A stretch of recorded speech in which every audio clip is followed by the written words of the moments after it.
All right, we're going to jump into the LifeWise Academy. I'm going to do some introductions and then bring Rachel and Derek up. So Rachel and Derek have been married for 20 years, and they were married here at the chapel. They have 4 sons, and they lived in Columbus, Ohio for 11 years before returning to Pittsburgh 3 years ago. They've recently become very involved in LifeWise Academy, which we're really excited to hear about, and they have children in 1st grade and a senior in high school. So Rachel, if you guys want to go ahead and come up, we really appreciate you being here. Yeah. Excited to hear what you have to say. All right, good morning. It's really, I appreciate you all having me, and Rachel, and then our other LifeWise friends. So Christina, who's been with the ministry for a few years now, and then Elizabeth, who's also joined the ministry recently. And it's good to see a few familiar faces. I'm missing a familiar face, I think, from the yellow table, my sister Megan, but I'll give her a hard time for missing this today. There's a picture of our family, so thanks for the introduction. Rachel and I, we got married here in 2006, actually, at the chapel. And then over the years, we now have 4 boys. 2, soon to be 3, are already taller than me, so they're growing fast. And we're super blessed and thankful. One of whom, the third, so in between Rachel and I, I'll mention him. His name's Shane. I'll mention him a couple times because he actually went through a LifeWise Academy. So as we talk about it, there's some cool stories that we share from Shane's experience. Before we get into who LifeWise is, like what we're all about, we really like to start with why we exist. And we have really a passion for the next generation, for youth, for kids, and also sharing the gospel. And that's really where LifeWise brings those two things together. It's how are we raising up the next generation to know the Bible, to have a relationship with Jesus Christ, and then to go and be disciple makers and share the gospel themselves. That's the why. There's also a why when you think about our culture today, and we're not going to go down that rabbit hole of like all the different challenges, but because I think any generation is going to have their unique challenges, but there is a lot of data to show that our kids right now are growing up in times where the stress and anxiety that's at an all-time high. You've got depression and other challenges that are more unique right now, what our kids in this next generation are now dealing with. And you also see all-time lows with church attendance with youth, biblical literacy, and really professions of faith. Although anyone that goes to the chapel or was here yesterday was really awesome because in the second service there were like 7, I think, youth that got baptized, so that was awesome, and praise God for that. But you also hear a lot of stories of, well, yeah, these kids, grow up in church, they go to college, and then that's kind of it. And their faith isn't real, and they don't really walk with Jesus after they leave the house. So these are challenges both in opposite ways. These are challenges that we feel like LifeWise addresses head on. So we'll talk about what we do, and I believe we'll have the video next. But so what we do is we're a release time religious instruction program. And I'm going to spend a minute here because this was really hard for us to grasp when we first heard about LifeWise. So this is a Bible school course during school hours for public school students, which is pretty cool because when we first heard about it, it's like, how is that even legal?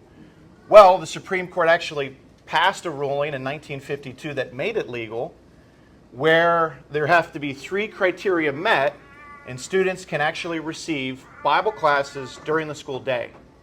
And really what it is it's once a week, and we'll talk more about some of those details. But the 3 criteria, of course, it can't be on school property. You have to have it privately funded. Too bad the government doesn't help pay for this, but that is the reality. And finally, you need a parental permission and parents to sign permission slips for their students and their kids to attend. So if those 3 criteria are met, we're able to then have a LifeWise Academy class. And that's kind of how things all came to be here in Peters Township. So the ministry itself is national. It's not just here locally. And it started in 2018. So when it founded, we were actually fortunate to be a part of it. And I'm really close friends with the now COO and CFO. I remember meeting with him and the founder, Joel Penton, and they were talking about LifeWise. Again, as I referenced, didn't really grasp it at first. But I remember early on the thought was if we could just get into like a handful of schools, and then they would keep setting goals, like if we can get into 100 schools, and God would keep showing up and expanding this ministry beyond anyone's expectations. It's been really neat to be a part of for this long now.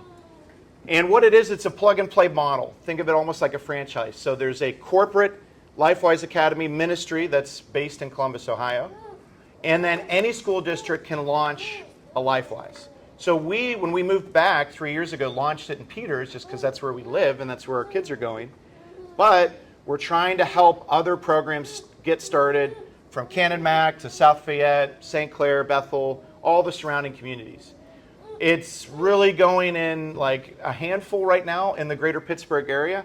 I would say besides us and like Pine Richland, and there's a school district in Carnegie, and so there's like 3 or 4. The hope is in a few years we can see this continue to grow and expand in way more school districts than just those few. All right, so I'm going to pause. I'm going to play a pretty cool video that I think gets into some of the great detail, and then we'll come back and talk more about the program here real quick. A movement is underway. Every week, tens of thousands of public school students legally attend Bible classes during school hours. I can't overstate the importance of that phrase in there. It's during school hours. Teach the Bible during school hours. During school hours. Bible education during school hours. The Supreme Court has ruled that public school students can be released from school during school hours to receive Bible education if the program is off school property, privately funded, and parent permitted. I have seen my own children testify. They've seen their classmates changed. Kids need to be affirmed, they need sports, but more than anything, they need to hear the gospel. According to a 2024 national poll, more than 3/4 of Americans believe public school students need moral and character education. And more than half of all Americans support teaching public school students biblical values. Now it's possible with LifeWise Academy. Public schools are seeing the impact as well. A recent independent study showed that schools that implement LifeWise see overall attendance go up and in-school and out-of-school suspensions go down. It's no surprise because the Bible changes lives. To think if I hadn't signed him up, I don't even know what our lives would look like. And like our story, it might not just be, 20 minutes in a classroom. It might lead somebody to a church and change a whole household. I really want LifeWise to go on until my kids get to do it, and then my kids' kids. Decades ago, our nation systematically removed Bible education from the public school day. With LifeWise Academy, any community can bring it back. There are people in our backyard who have never heard the name of Jesus. I don't know about any other organizations that are doing anything like this. We wouldn't be able to discuss these things with them if not for doing it right in the middle of the school day. The law allows us to do it, so why not do it?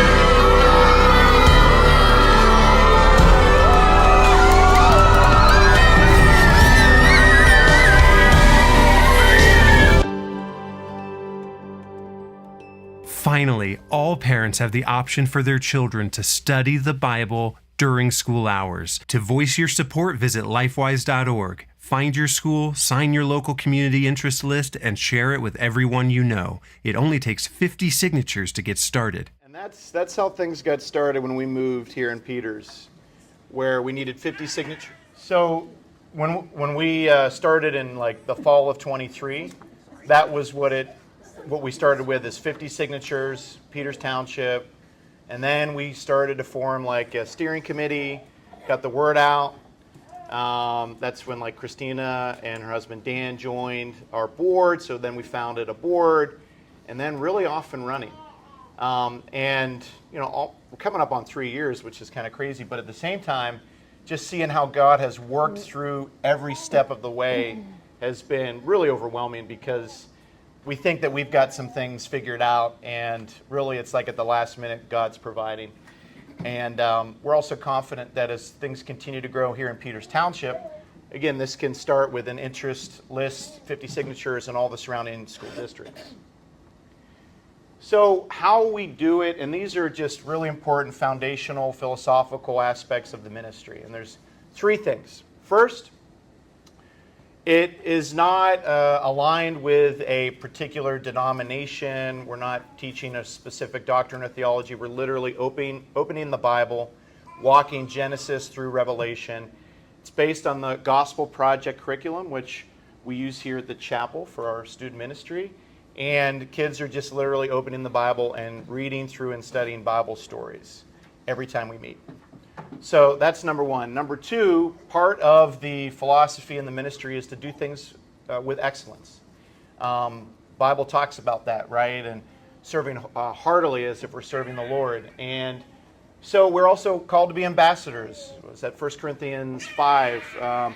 Ambassadors of Christ. So understanding the call that has been put on anyone that's serving through LifeWise, and we want to do things well. And then finally, community driven. We talked about it being a plug and play, almost that, like, think of that franchise model, because yes, there's a corporate based in Ohio, but when you get it started, when you have folks like the Naths and others that have come together to get this going, and you know, potentially anyone here in this room, or as we've gone around and spoken at churches, then people are giving financially, or they're serving, or they're just praying for the ministry.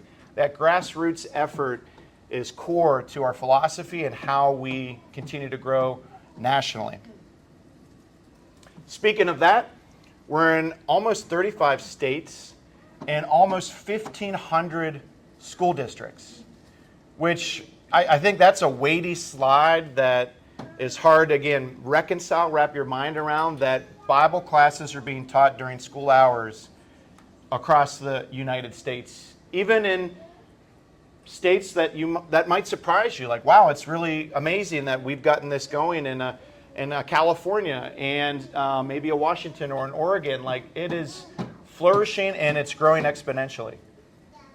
And again, I will keep coming back to Pittsburgh, right? It's just in the infancy with a handful of school districts, but what you see every time is it starts in one and then in a handful, and then it continues to grow, and there's a groundswell because of that grassroots effort.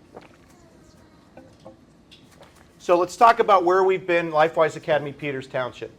So we actually launched our classes February of last year, so it's been over a year now. We launched at McMurray Elementary, so 4th and 5th grade students, and we are meeting, because again, it can't be on school property, we're meeting at Peters Creek EPC because of how close it is in proximity to McMurray Elementary. And that's part of that grassroots efforts and the partnership where we need someone to come alongside the ministry and say, yeah, we'll host classes here. Most of the times it's a church, it could be a library, a fire hall, whatever. There are some ministries that, you know, buy a building just to host LifeWise classes. So, but what we've done here locally is it's at McMurray Elementary with Peters Creek. There are 3 classes that meet Wednesdays. Rachel's the primary teacher. She does an awesome job. And we have now 40 students, which is just awesome. And it's grown this year compared to last school year. And the community impact, not only the impact because of these 40 students, and not all of them go to church. Not all of them come from a Christian home. And it's really cool. And we saw that with our son Shane, I referenced in the beginning. He was going to LifeWise, and it's like, well, you know, it was great for him and he was excited. But he would go tell his friends at school, many of whom didn't go to church. Parents never took them to church. And, you know, they're walking around wearing the red LifeWise Academy shirts, like, what's this all about? This sounds cool. I want to check it out. And a lot of times, as Joel had mentioned, it's when you think about the perspective of a parent, maybe they're not Christians or believers, but they're like, hey, this sounds like a good thing. World's a little crazy right now. I'll sign my kids up. That's great. And there are countless stories of kids who go in that kind of scenario, come to Christ, and then share their faith with their parents, and then their parents come to Christ. And that's where it gets pretty emotional, pretty amazing. So the community impact, though, for this to be where we are today and to continue to grow, again, we talk about covered in prayer. We've had a number of volunteers. I mean, the board is a bunch of volunteers. We do have some paid positions that we're going to continue to be in need of. And then the local grassroots fundraising efforts to keep this going. And fundraising from the perspective that it needs to be, like recurring, because we have it going now and we obviously want this to continue, and then we want to get into new schools, which we'll talk about here in a minute. So I do want to pause because we're over a year in. It's been awesome, and I could speak to it, but I don't have the same vantage point that Rachel does as the primary teacher who's spending time with these kids each and every day. So this is now a good time for you to tell the story. Yeah. So this is not the only story. I get lots of stories like this. In fact, I have one that I'm not going to share on the back, but I hear from moms. I see moms in grocery stores that are like, thank you. This is a breath of fresh air for her in the middle of the week, or for him in the middle of the week. School is so hard, and I'm just so grateful that they get that time studying the Word, and we love them well. I mean, we are involved in these kids' lives. They tell us stuff. It's really a precious, sweet, unique time, and they're eating lunch while they're with us. So, everybody's minds are going, and everyone's, having their lunchtime. So, but this is one that I got recently. I'm going to read to you. My son is currently in 5th grade. He's in his 2nd year of LifewiseAcademy. Although he accepted Jesus a few years ago and regularly attends church, he has been bullied and rejected by classmates since 1st grade. Over time, this caused him to question his worth, become very shy and anxious, and struggle to make friends. That began to change last year shortly after he started attending LifewiseAcademy. I noticed him becoming less shy and speaking more positively about himself. He began forming friendships with other LifeWise students, and this year, those connections have deepened. He has been invited to play at a friend's house and to a birthday party. For the first time, my son feels safe and accepted among his peers, and he's truly connected with other students through this LifeWise crew. LifewiseAcademy offers more than just biblical instruction. It provides a safe space for students to build friendships grounded in shared values. I see Jesus working through these children as they show compassion and kindness to one another. My son is not only learning about God's love, he's experiencing it firsthand, which has strengthened his faith and confidence. LifewiseAcademy has truly been a blessing to our family, and I pray it continues to be available to children during the school day. It also gives kids an opportunity to be missional. I mean, we don't have a ton of opportunities that don't affect us as parents. If our kid gets invited to another youth group or a youth group, we've got to drive them. So this is an opportunity to say, in the context of a kid saying, hey, do you want to come to LifeWise? Your parent literally has to do no driving for you. It's something that you can come with me, hear the gospel. It gives them an opportunity to be missional. I mean, that's what we want to train our kids to be. We're called to go out and make disciples, and this is an opportunity for them to do that. Thanks. And Rachel does things with excellence from a teaching perspective. It's really cool. I've sat in a class before, and I just see how the kids interact and respond to her teaching, which is awesome. And let's talk about where we're headed. So we're crazy enough wrapping up the school year, and we're really setting our sights on next school year. And again, the more that we can grow here at Peters Township into additional schools, like that's going to generate, and there's one thing specifically I'll talk about here in a second, and that's going to generate ongoing interest and really this just groundswell of sharing what LifeWise is around the community, right? So the red bus, you guys saw in the video multiple red buses. So you take a typical school bus, you paint it red, and you put the LifewiseAcademy logo on the bus.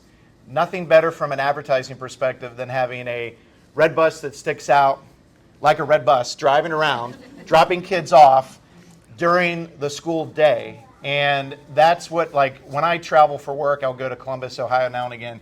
I see these red buses everywhere. And on the highway, it's like, it just brings a smile to my face, knowing that these are kids that are getting bused to a LifeWise Academy during the school day. So right now, what we're doing for LifeWise Peters is we are kind of renting through a local bus company. It's nice, it's unbelievably expensive, and we want to be good stewards. So to go and buy a bus, not only so we can wrap it and then LifeWise Academy's, driving around with the advertising, but it's also us being good financial stewards if we can own the bus. So that right now is a huge, probably the number one goal between now and August and the start of the new school year, to procure the bus. That's going to allow us to get into more schools beyond just McMurray Elementary. And you can see here, our goal for fall of 26 is to go from McMurray to the middle school, as well as Pleasant Valley and Bower Hill for all of you moms that are based in Peters. And we are trending to have enough support. So you need classroom aides, you need additional teachers besides Rachel, and then you're going to also need a bus driver for the new bus. So we feel like we're making progress, and we should be able to find those individuals to help. And then financially, we can get the bus, and we can start paying those. It's a part-time paid role for the teachers. And then that'll allow us to offer LifeWise Academy from any student in Peters 3rd to 8th grade, which is super exciting to think of making that jump by next school year. I mean, we have 2 grades, and we have 40 students, and that's grown from last year. Not quite double, but significantly. It is really neat to think about if you go from 3rd to 8th grade, how many students we might be able to get through LifeWise.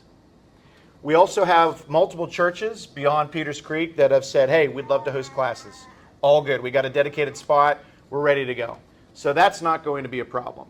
It's really just this kind of last mile of getting some additional fundraising to buy the bus and then get the additional roles, and we're off and running. So we're really excited about this. It's a critical time for us. And again, every turn I remember we had this would have been like late, this would have probably been December of 23. We had like an interest meeting here, and they tell you, oh, interest meetings, yeah, you prep for like 50 to 100 people. So we're like getting the word out, and there were like 10 people. I think you wanted to go, but you told a friend who, it's like, but you know what, God worked through those 10 people. Actually, really like one person, and then we got it off and running from there. So we trust and know that God is continuing to provide and will, based on what we're setting our sights on here for this ministry to grow.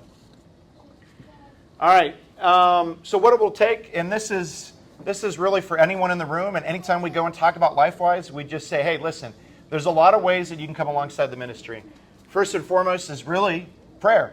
I see a lot of cute little ones around, right? And they will, before you know it, be in 1st grade in elementary school. And by then, how cool would it be if we had LifeWise across multiple elementary schools around the community, not just, one. And so praying that God continues to grow the ministry, that, all of our needs could be met, we can find a bus, and it doesn't break down in the first week, and all these things, right, to make it go smoothly. And then we do need some additional volunteers. We'll probably need a couple of additional paid teachers. It's very part-time. So if you know of anyone that might be interested in that, you could let Elizabeth, Christina, Rachel know. Ambassadors, we talked about being ambassadors of Christ. This is like that. This is that. But additionally, if you feel like, man, I'm really passionate about LifeWise Academy, I'm going to go and tell people about it. And then through those conversations, like it's actually more of like a dedicated role that as you go and have those conversations, you're trying to find teachers, a bus driver, people that can support financially, and then you route them back to us. And then lastly, the financial resources, because it's privately funded, we really need monthly recurring donations to make sure that not only do we get to a certain point, but it's sustainable. The worst thing would be to, hey, we're going to launch in the middle school, but then we can't sustain that and we have to pull back. That doesn't really happen that often, so nothing to fear, but we do need the ongoing fundraising for this to grow. All right, so that's a lot. If you're like me and Rachel, when we first heard it, it went over our heads, and then we heard it a second time. It was like fuzzy. Probably was like by the 4th time, like, yeah, we really are getting this. Let's come alongside and start supporting the ministry. And then we were in a beautiful place in Columbus, and we saw it take off. And then moving here, God put it on our hearts to get it going, and it's been cool to see what's happened over the last 2.5 years. Okay, so there are a couple questions at the table. I am going to teach a lesson to you guys today, so you'll get to see what the dynamics are. So I want to give you sort of an intro to this curriculum because it is unique. Gospel Project wrote curriculum for LifeWise. So they made it so that it's suited to the time and space that we have. Students are, Derek mentioned this, but students are strategically working through the Bible throughout their years in LifeWise. So this is all of the lessons that they'll learn. We are in Judges, so goody for you guys. You guys get a heavy lesson today, but we are here in Judges. So these are all the lessons the kids have had between last year and this year. Each lesson has a few different components that I want to talk about. I usually have a board set up, so I'm a little out of my element here, but each lesson has a head portion, which is the Bible reference, where we're reading from, the Bible story, a Bible verse. The heart portion of the lesson is how the story connects to Jesus. So this is a new concept for me. I grew up in the church, went to Christian school. I did not know that the Bible, like Old Testament, all points to Jesus. It's really just, I love it. It makes me fall in love with Scripture more and more. But this really points that out to the kids. So the kids are hearing the gospel every single week. And then the hands portion of the lesson is a character quality. So we are always trying to sow character quality in our children. These kids are getting weekly character qualities that we're talking about. We're talking about how to work through them. And what we always say is that God doesn't want us to work really hard to be more filled with His character. God gives us His character as we get to know Him by reading His Word and prayer and spending time with Him and being in a body of believers. That's how we grow in the character quality. So we always talk about that. It's not like we need to work really hard to be more filled with integrity, but it also gives the kids, it also teaches the kids what the character is, so they can be thinking of it through the week. Okay.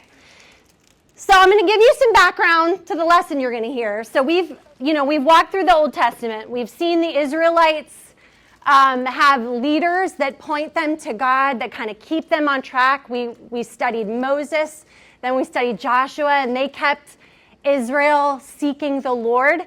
And then we go through a season of, Israel doesn't have a leader that loves God. And so they kind of fall into this cycle, what I've been telling the kids.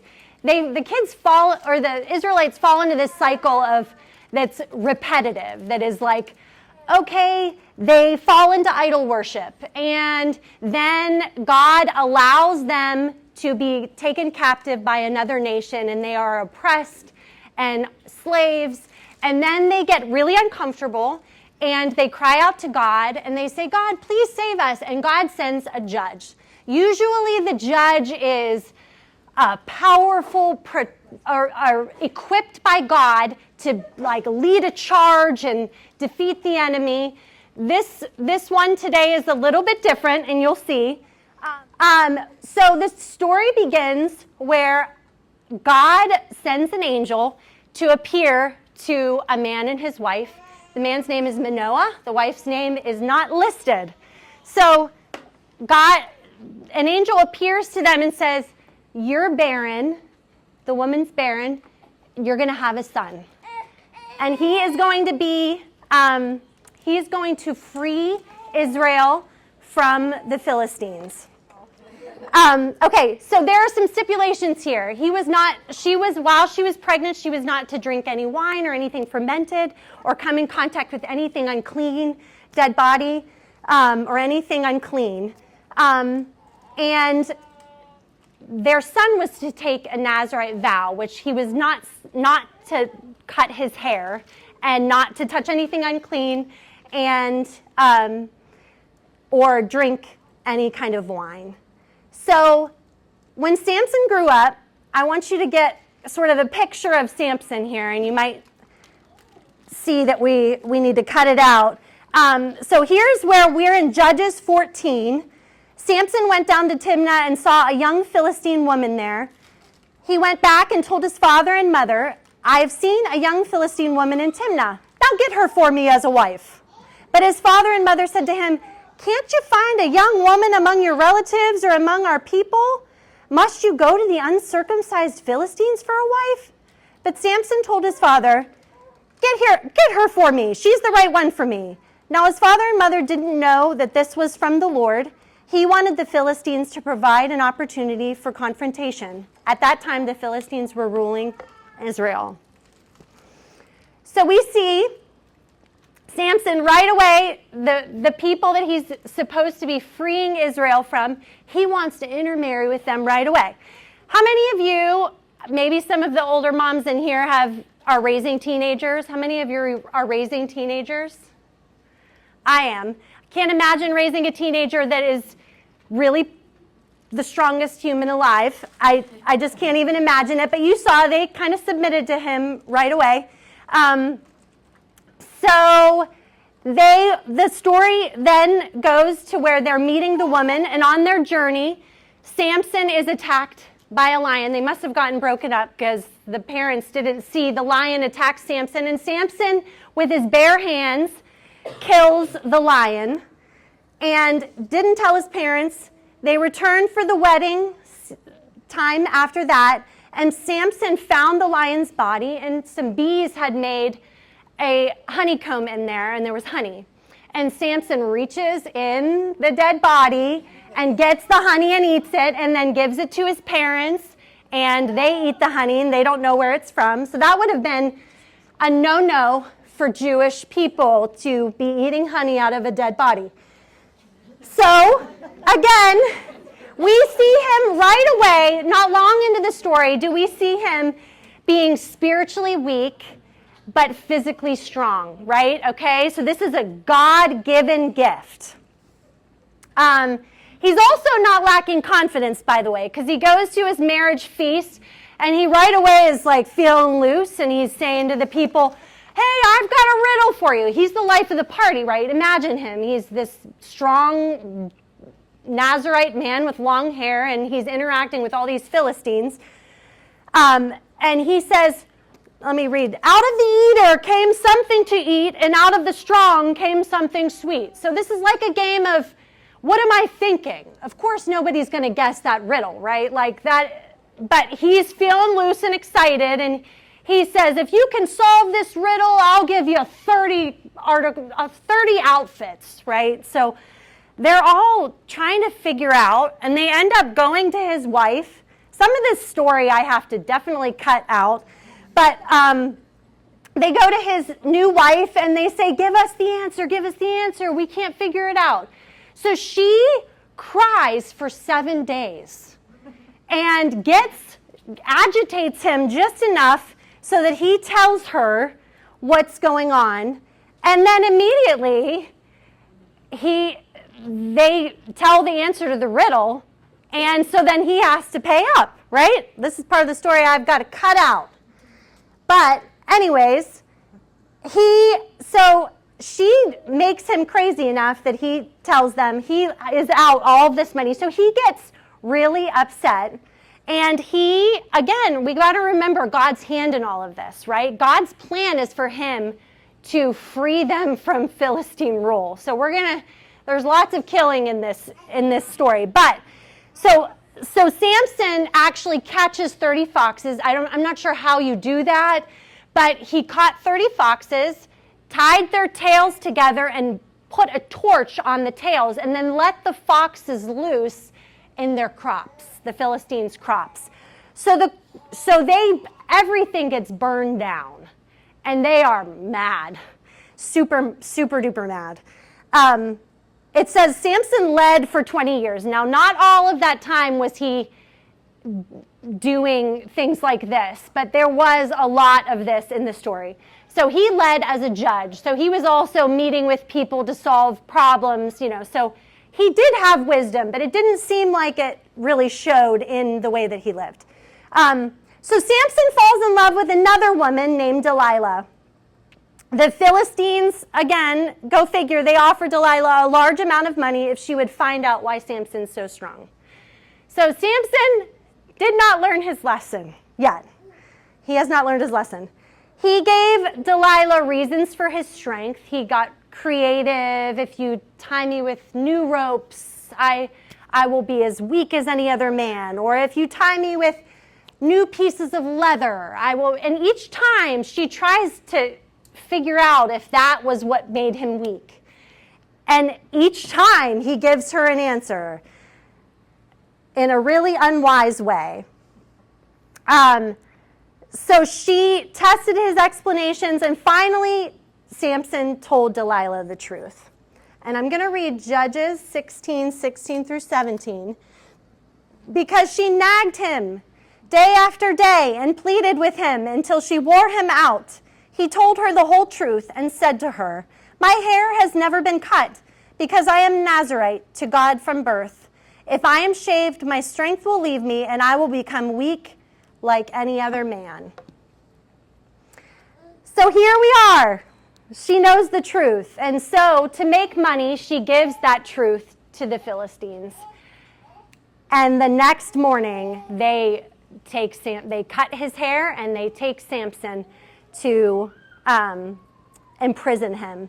So here right now, as I'm studying this scripture this week, I feel like I'm seeing this is not this exactly what sin does to us. It makes us spiritually blind. They took out his eyes. Okay, so he's blind physically, but sin makes us spiritually blind. Sin makes us spiritual slaves, right? He is enslaved now.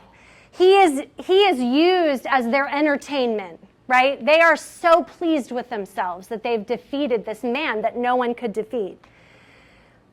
However, that's not the end of the story, right? Because we know when God calls somebody to something, he completes the work.